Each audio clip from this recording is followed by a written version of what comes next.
Do you know what?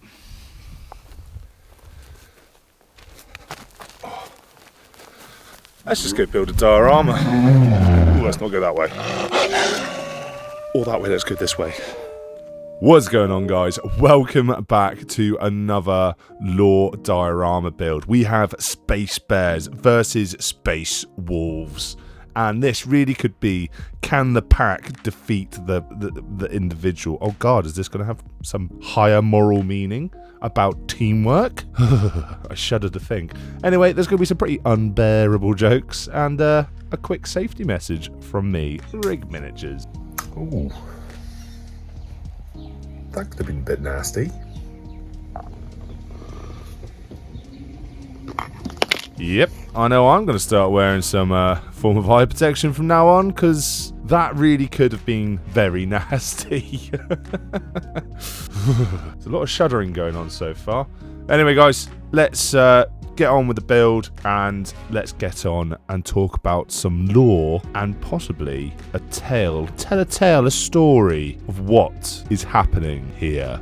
Numerous are the challenges that a young warrior, an aspirant, must overcome before earning a place amongst the revered Space Wolves. Each trial tests the Fenrisian's wit and his strength, exposing him to mortal dangers from which he must emerge victorious, or at least alive. Surviving the initial months of training is just the beginning. The aspirant must undertake 2 trials of Morka, or more Kia cars.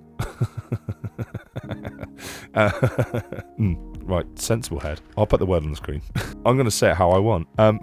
The aspirant must undertake the 2 trials of Morka, representing each of the wolf guards' head. In the first trial, the aspirant faces the council of rune priests, who probe his mind as intensely as the wolf priests test his physical prowess. Within the formidable gate of Mokia lies the next stage of the trial, with its fiery rivers of lava surrounding the wolf guard's crowned image. Passing through this archway is a test of courage and conviction, for backing down signifies weakness or deception, qualities that the Space Wolves cannot and will not tolerate. Once inside, the rune priests delve into the aspirant's soul, seeking out traces of doubt, impurity, or buried temptations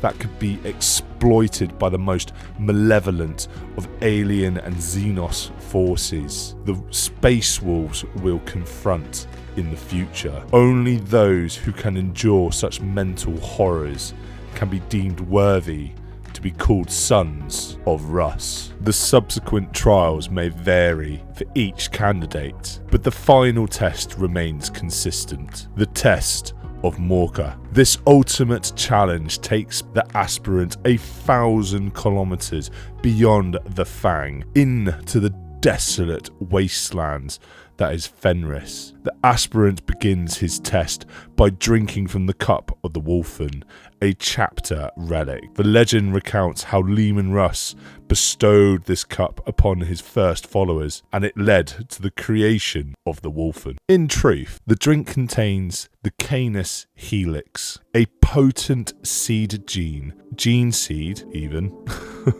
unique to the Space Wolves. It activates the aspirant's gene seed implants and initiates the transformation into a space marine. However, the Canis Helix power is terrifying, and many aspirants perish, transforming into wolf-like mutants known as the Wolfen. Those who survive enter a primal state, and their bodies undergo radical changes. In the throes of transformation, the aspirant must journey back to the Fang, overcoming the inner darkness that threatens to consume him entirely. Failure means becoming one of the cursed Wolfen, forever lost to the Space Wolves. If successful, the aspirant receives the remainder of the Space Wolf's gene seed, stabilizing the Canis helix and completing their transformation into a fully fledged warrior of the Space Wolves. These newly inducted warriors, known as Blood Claws, join one of the 12 great companies as full battle brothers. Some may still be affected by the curse of the Wolfen, transforming into bestial states during times of great stress. Nevertheless, they embark on a journey that spans for centuries, battling various enemies in the Emperor's name and living a life revered as gods among the barbarian tribes of Fenris. So now we know what creates and what is needed to make a Space Wolf. Let's find out who they are. The Space Wolves, also known in their own dialect of Jervik as the Vilka Fenrika, or Wolves of Fenris, hold a storied legacy as one of the original 20 first founding Space Marine chapters. Once led by their legendary Primarch, Leman Russ, initially formed as the 6th Legion of the Astartes during the Great Crusade, the Space Wolves are renowned for their non-conformist approach, embracing the fierce culture of their homeworld Fenris, and deviating significantly from the Codex Astartes in their organisation. Following the Horus Heresy and the second founding reforms of the legions, the Space Wolves Legion was actually split into 2 chapters. The new Space Wolves chapter retaining their parent legion's name and tradition, and the Wolf Brothers, which faced severe gene seed mutations and was eventually disbanded. And in the era Indomitus, new successors of the Space Wolves have been raised, utilising the Primaris Marines created from Leman Russ's genetic material. Some Space Wolves hold reservations about whether these Primaris Marines are true sons of their Primarch, but their esteemed leader, the Great Wolf Logan Grimnar, has accepted them as worthy warriors of their heritage. Throughout the Imperium's history, the Space Wolves have fiercely fought for the Emperor's cause, earning fame and renown across the galaxy. Their tales are told far and wide, and they excel in close quarters combat, with warriors eagerly competing for glory on the battlefield. Death holds little fear for these fierce warriors who live for the thrill of battle. Almost, to me personally, it's a little bit, they've got that orc mentality. They don't mind shooting you, but they also want to get in and just rip your head off. That's one way of looking at it, I suppose. The Space Wolves have earned countless battle honours, with each Space Wolf aspiring to leave a legacy, a legendary saga of his deeds. His organisation, appearance and manner differ significantly from other Space Marine chapters. Embracing a savage and wild aspect, they adore their armour with trophies from fallen foes and fiercely compete for recognition and loyalty within their packs. The initiation into the Space Wolves is amongst one of the most grueling of any chapter, and only those who can contain the potent gene stock of Leman Russ can proceed. Over time, these warriors mature and gain experience, eventually joining the ranks of the Grey Hunters and later becoming Longfangs, who offer fire support and wisdom to the Force. The chapter of a Space Wolf's battle brother evolves with age, influenced by the Canis helix, which grants them a potent and savage nature to control. Each stage of life within the chapter brings a distinct demeanour, with the youngest being headstrong and reckless, and the Grey Hunters being more mature and skilled, and the Longfangs embodying wisdom and experience. In their pursuit of glory and heroic deeds, the Space Wolves face formidable foes, earning unparalleled expertise and wearing scars as badges of honour. Their world, Fenris, with its extreme and ever-changing conditions, mirrors the complex nature of the Space Wolves themselves. Regardless of their stage in life, a Space Wolf understands the glory of their path and follows in the footsteps of the countless great warriors before them. Their tales are etched into the annals of the chapter, celebrating the indomitable spirit of the Wolves of Fenris. The Wolves are one of the most renowned chapters of the Adeptus Astartes, earned widespread fame across the galaxy. As part of the original 20 legions, they were created over 10,000 years ago by the hand of the Emperor himself to participate in the Great Crusades, which led to the establishment of the Imperium of Man as it exists today. Before the Great Crusade, Terra endured the Dark Age of strife, a period of isolation and chaos caused by impenetrable warp storms. The Emperor was trapped on Terra during this time, and humanity faced extinction due to Xenos pillaging and warp creatures. To prepare for reconquest, the Emperor had initially attempted to create 20 genetically engineered beings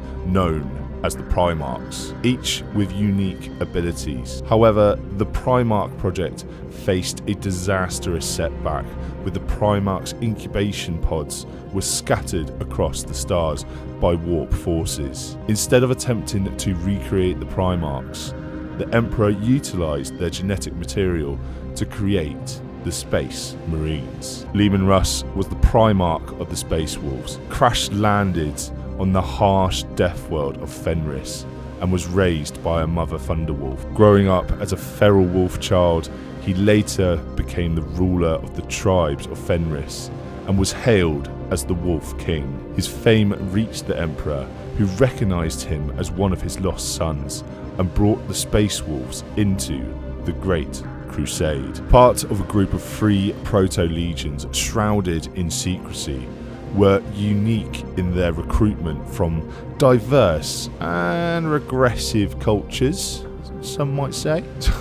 Slowly expanding their numbers, they proved their worth in battles, but their methods and apparent lack of discipline raised concerns. Despite this, the Emperor was satisfied with their performance and granted them their own subfleet within the Great Crusade. Over the years, the Space Wolves excelled in conducting swift hunter-killer operations and punitive actions against rebellions. They maintained a relatively unadorned appearance on their armour, with occasional use of the twin flame blade insignia when commanding Imperialis Auxilia regiments. Their warrior spirit was wild and aggressive in the early days, requiring a sizable disciplinary corps to maintain order within their ranks. I'm not recording that again. The Malarian Revolt showcased the very need for this discipline corps, as the Space Wolves unleashed brutal violence in response to the rebellion. The Legion's ferocity and lack of control resulted in widespread killing until the Discipline Corps intervened to save some of the Malarian population. As the Space Wolves continued their conquest during the Great Crusade, their reputation and fierce and legendary warriors grew, securing their place amongst the most esteemed chapters in the Imperium, apart from the places that we might just have to sweep under the rug for now. The Lord Solar Macarius, the War Master of the Imperium and High Lord Commander of the Macarian Crusade, achieved a feat unmatched since the time of the Emperor himself, reclaiming numerous worlds in the name of the Emperor. However, as the Crusade progressed, Macarius faced opposition from doubters who feared his growing power and disgruntled officials resistant to the changes he brought to the bureaucratical procedures of the Imperium. At this point, Lord Solar Macarius, seeking powerful allies, Macarius sought an alliance with the Space Wolves. As they were a renowned Adeptus Astartes chapter, he approached the Great Wolf, Ulrich Grimfang, offering a legendary artifact called the Fist of Russ. Though the alliance was eventually formed based on the promise of countless battles and campaigns, the Space Wolves fought alongside Macarius in the cleansing of Procrastus, a successful campaign against Dark Eldar raiders on a distant world. Now, continuing with friends that the Space Wolves have made along the way. Relations between the Space Wolves and the Inquisition had always been a bit strained, and they erupted into open conflict after the First War for Armageddon. The Space Wolves were furious when the Inquisition decided to forcibly sterilize and enslave the population of Armageddon, leading to a conflict known as the Months of Shame.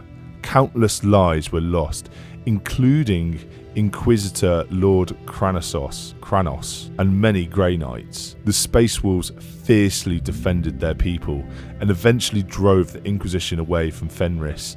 As a result, the Space Wolves are the only chapter not aligned with the Inquisition that knows of the Grey Knights' existence and has a standing policy to fire upon any Inquisitional vessel entering the Fenrisian system without permission. In the aftermath of the battle for Auric Prime, fearing the Inquisition's desire to purge all witnesses to the demonic incursion, the Great Wolf Logan Grimnar declared the planet Auric Prime under the protection of the Space Wolves. He left a detachment of chapter vessels in orbit to defend the world from any Inquisition attempts at exterminatus. The Inquisition tried to return to Auric Prime, but the Space Wolves fleet, they intercepted and drove them away, securing the planet's safety for the time being. The Lost Company of the Space Wolves, the 13th Company. And the Space Wolves have a treasured legend concerning their 13th Company, which was led by their Primarch, Leman Russ. Following the failed attempt to eliminate the Thousand Sons on Prospero at the start of the Horus Heresy, Leman Russ ordered the 13th Company to pursue the traitor legion into the warp. As a consequence, the 13th Company disappeared from Imperial records, and their memory is honoured by a black stone in the Grand Annulus, a record of Space Wolf great companies. Prior to the Horus Heresy, the Primarch of the Thousand Sons, Magnus the Red, used the Eldar Webway to send his astral body to Terra in order to warn the Emperor of Horus's betrayal. However, this act inadvertently caused catastrophic consequences, leading to the destruction of Prospero and the release of dangerous warp entities onto Terra. Leman Russ was ordered by the Emperor to bring Magnus to Terra for judgment due to his use of sorcery, which was forbidden within the Imperium at this time. Horus convinced Russ otherwise. He told him that Magnus should be killed on Prospero instead. The ensuing battle resulted in Magnus's defeat, but before Leman Russ could deliver the final blow, Magnus dissolved himself into vast power and escaped from his surviving Thousand Sons to the planet of the Sorcerers. The 13th Company of the Space Wolves, still pursuing the Thousand Sons, reappeared during the 13th Black Crusade, led by Abaddon the Despoiler. After over 10,000 years in the warp, driven by their oath, they continued to harbour an intense hatred for sorcery and the Thousand Sons. The 13th Company organisation deviates significantly from standard Space Wolf norms due to their extended time in the warp. They consist of Grey Slayers and Stormclaws, with no Bloodclaws since all members have advanced in high ranks. The Rune Priests, who emerged with potent psychic powers, play a crucial role in the company's movement through the warp. But one thing can always remain true. They may hunt in packs, they may hunt in companies, but they always hunt together, even though the desire for individualism and exploration is ingrained amongst the Sons of Russ. But this leading them to embark on risky ventures with the hope of achieving great victories and earning legendary status, or facing death and dishonour as an oathbreaker. And that is why the wolves hunt. So it appears that yesterday I made a bit of a boo-boo. I put the NK track wash on. I haven't put any varnish on these models. So I'm going to use the white spirit and see, let's just see how important using varnish is. Can't imagine it's that important, as everybody does it. That can't mean this is all going to go wrong, can it? Will it? Let's find out.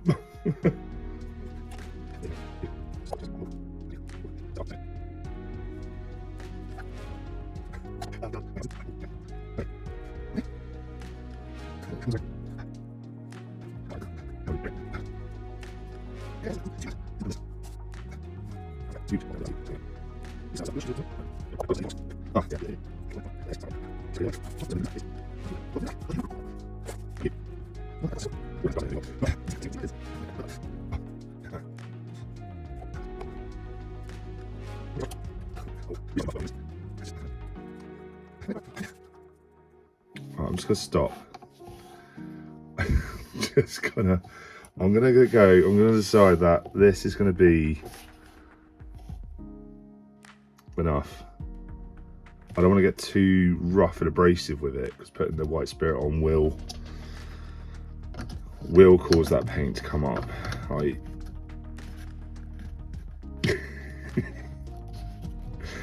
I finished painting these yesterday. I did this and got the track wash on, and then walked away, started walking downstairs, and then immediately went, now bugger, I know what I've done. So just gonna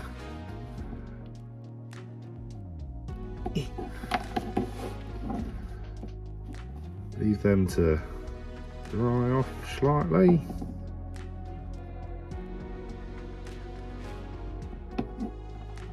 And then we'll put them in their new forever home on the Diorama.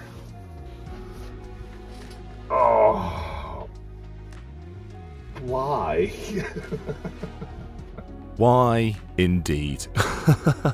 So we've nearly blinded ourselves. I say that definitely over exaggerating that situation. And we've forgotten to put a layer of varnish down before adding white spirit to paint. So with all these little blunders, I like to think this has actually turned out quite well, and I'm pretty impressed with how this is looking. I said I'd do a story, but I think I'm out of time, really. I don't like my videos going this long, so, but I guess with adding all the lore and everything else like that, it is bulking out these videos much further than it bulks them out a lot more than I sort of originally planned to ever have my videos bulked out for. And guys, I am so glad that you watched to these parts, stay to the end, like the video, share, subscribe, do all that fun stuff. I really appreciate it. And if you want, maybe we'll do just instead of a lore, we'll do like a story video soon. But let me know in the comments. I think that could be quite an interesting way to go. But anyway, guys, what I've done, just finishing off these last bits here, I've tried to put more snow on the Space Bear as he's been hibernating. That's what I think. And less snow on the Space Wolf, on these Grey Hunters, because, well, they're agile, they're moving. The snow's not really getting too much of a chance to settle on them. So anyway, guys, thank you for watching, and I will see you in the next one.